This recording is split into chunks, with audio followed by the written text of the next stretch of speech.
Et ben voilà, on a en face de nous la Mayenne, la belle vallée de la Mayenne, à Dents exactement, qu'on appelait autrefois, je sais pas si c'est toujours le cas, Saint-Tropez de la Mayenne. J'étais pas peu fier ici. En tout cas, c'était une jolie petite vallée. On a sur notre droite l'entrée de Dents, du bourg qui descend.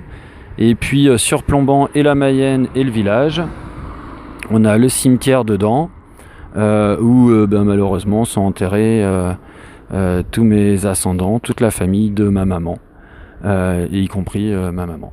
Voilà.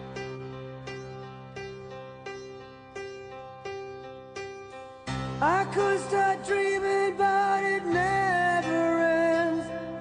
As long as you're gone, we may as well pretend I've been dreaming straight from the heart.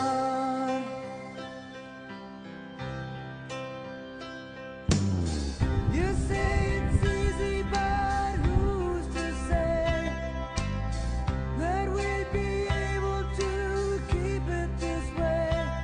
But it's easier coming straight from the heart.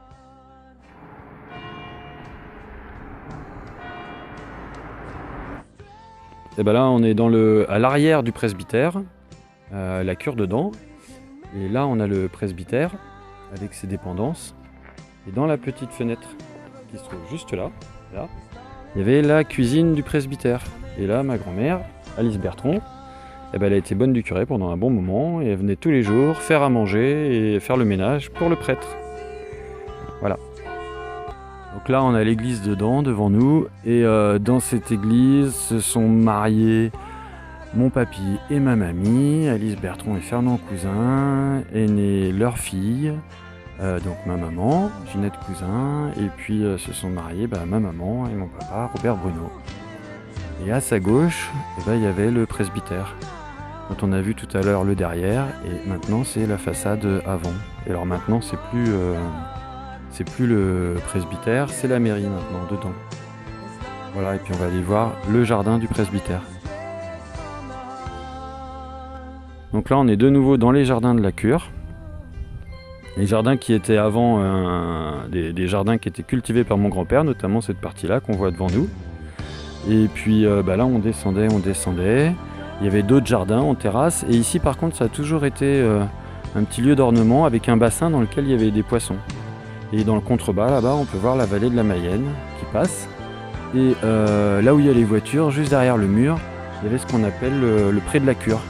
Et dans le pré de la cure, il y avait toutes les fêtes communales qui avaient lieu, et puis évidemment les kermesses, etc.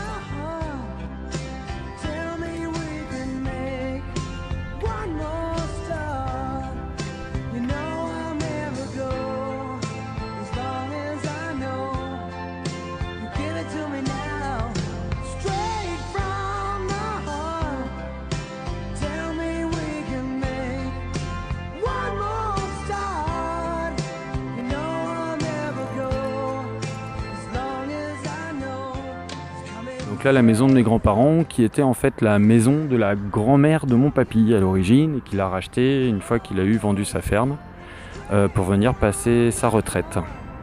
Donc c'était cette grande maison. Et donc juste en face de la maison, qui se trouvait au carrefour, qui permettait à mon grand-père, assis dans la salle à manger là-bas, de voir tout ce qui se passait dans le carrefour et tout ce qui arrivait et repartait dedans. Et mon grand-père avait un œil dessus. Et juste en face, il avait, dans la petite maison qu'on voit ici, mais c'était pas une maison à l'époque, c'était ce qu'il appelait la garçonnière, c'était son garage, où il avait sa voiture et son établi. Et c'était une ancienne forge. Donc on a toujours le clocher de Dents qu'on voit d'en bas maintenant, parce qu'on est en train de descendre vers la Mayenne. Tout au fond là-bas, la maison de mes grands-parents. Sur la gauche, on aperçoit le garage de mon grand-père. Et là, la vieille cabane toute pourrie en bois, c'était une petite cabane qui avait fière allure à l'époque, où ma grand-mère rangeait et garait sa 2 chevaux. Voilà. Ici, derrière moi, là, juste là, il y avait des pontons avec des pédalos. Et avec mon grand-père, on venait louer les pédalos à des touristes qui venaient régulièrement. Mais ça, c'était dans les années 80, 85, 90 maximum. Et ensuite, les touristes, ils allaient se promener sur le plan d'eau que représente la Mayenne. Et puis en même temps, il y avait des gens qui allaient jouer au mini-golf, parce que le mini-golf a été créé dans ces années-là. Et puis derrière toi, il y avait une buvette qui a disparu d'ailleurs, où ma grand-mère, elle venait tenir la buvette régulièrement. Et j'étais content parce que des fois je trouvais des sous, et quand je trouvais des sous, je pouvais aller acheter un Orangina auprès de ma grand-mère. Voilà.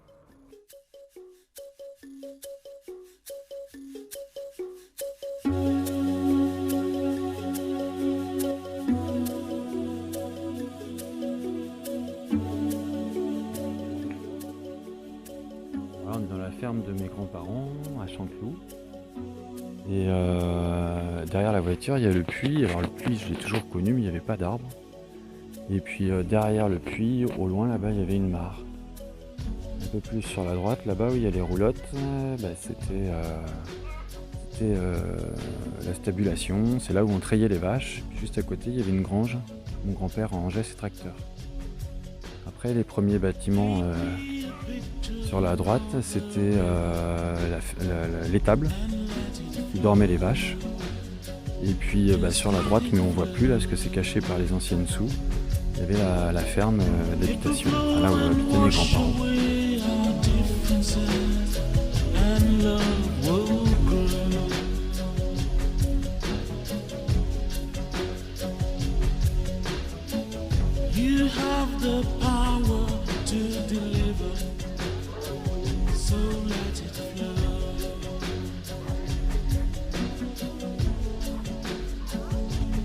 Ça me rend heureuse de connaître, de savoir là où a vécu mon papa parce que je veux savoir beaucoup de choses et de savoir où il avait vécu et comment.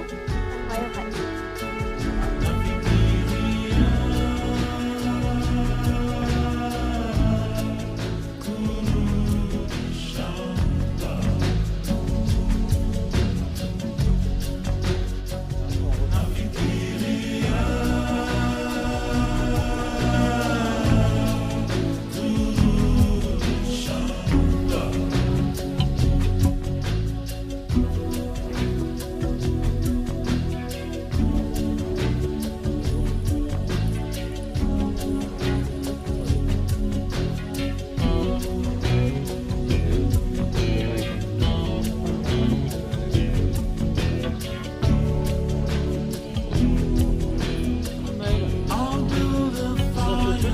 Avec